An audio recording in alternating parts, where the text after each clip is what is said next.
pour retirer un fond d'une image, donc dans ce cas-ci, forcément, c'est une image très simple puisqu'on a un fond qui est blanc, on utilise la baguette magique qui est là. Donc j'ai choisi d'abord le calque dans lequel il y a l'image. Cette image-ci, dans un premier temps, il faut s'assurer bien sûr qu'elle est au format pixelisé parce qu'ici, ce n'est pas une vraie image. D'ailleurs, si je clique là, je viens cliquer dessus, j'ai une sélection qui est là, mais quand je fais un delete, voilà, il ne veut pas, il n'accepte pas parce que j'ai sélectionné la partie qu'il faut. Donc il faut cliquer bouton droit d'abord ici et faire pixeliser le calque et devient maintenant une image. Ça, c'est une image maintenant. À la différence maintenant, si je fais un delete, déjà le fond il est parti. Voilà. Alors, pour le faire de manière plus propre, donc attendez, je fais CTRL Z pour revenir, j'ai cette partie. Je peux appuyer sur la touche Shift, donc la flèche pointée vers le haut, je clique dans celui-là, et là, regardez, il a fait tout le tour. Là, j'ai encore une partie là. Voilà. Donc là, il a pris normalement tout, et même un peu de trop. Vous voyez, s'il a débordé un peu de trop, il faut simplement diminuer la tolérance. Si je le mets sur 15, je recommence, je clique, et encore, je peux encore diminuer un petit peu.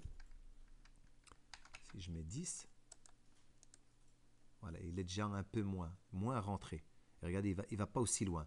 Et si je clique, je désélectionne celui-là, je clique là, partout où il trouve du blanc, il va le prendre. Donc ça, c'est dangereux pour cette partie-là. Donc là, j'ai possibilité de pouvoir récupérer. Je vous avais dit, ça c'est le plus pour ajouter. Et si j'appuie sur le Alt, c'est le moins.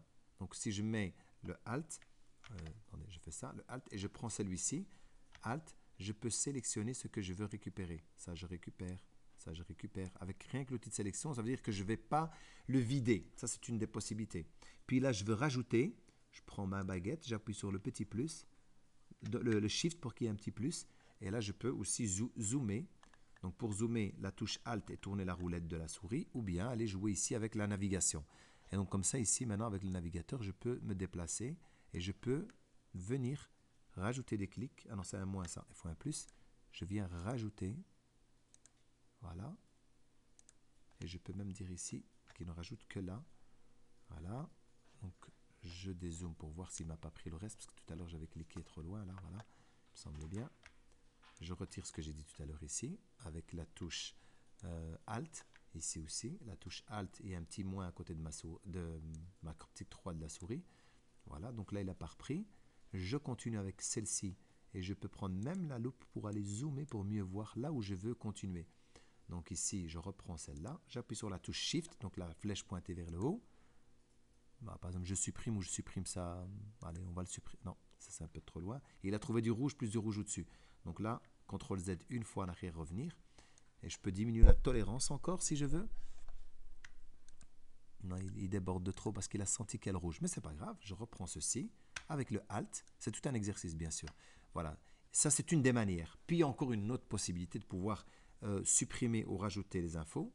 Donc je vais le montrer. Comme j'ai sélectionné tout, parce que là en sélectionnant ça, on pourrait dire que je suis déjà satisfait. J'appuie sur Delete, voilà, le truc est fait. Mais quand je fais CTRL D et je vais l'afficher, c'est peut-être pas très net. Le contour n'est pas très net. Donc pour ça, je peux revenir en arrière.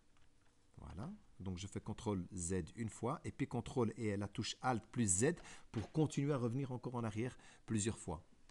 Ou alors il faut aller dans la fenêtre et prendre l'historique. Et dans l'historique ici, je peux remonter. Vous voyez, je peux remonter dans ce que j'ai fait tout à l'heure. Et dans les préférences, vous devez choisir le nombre de fois où vous pouvez remonter. Donc ici, je reviens jusque là. Je peux cacher ça là dans l'historique. Je rezoome pour cette partie-là pour travailler dessus. Voilà. Donc ça, c'est une possibilité. Et une fois que j'ai fait ça, pour avoir quelque chose de doux, je fais d'abord un delete. Là, je l'ai effacé de manière brute.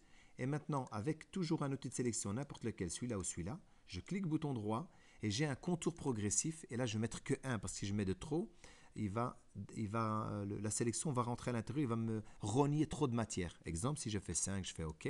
Voilà. Il est rentré, il a été trop loin. Je fais CTRL Z. Je fais maintenant ça avec contour progressif.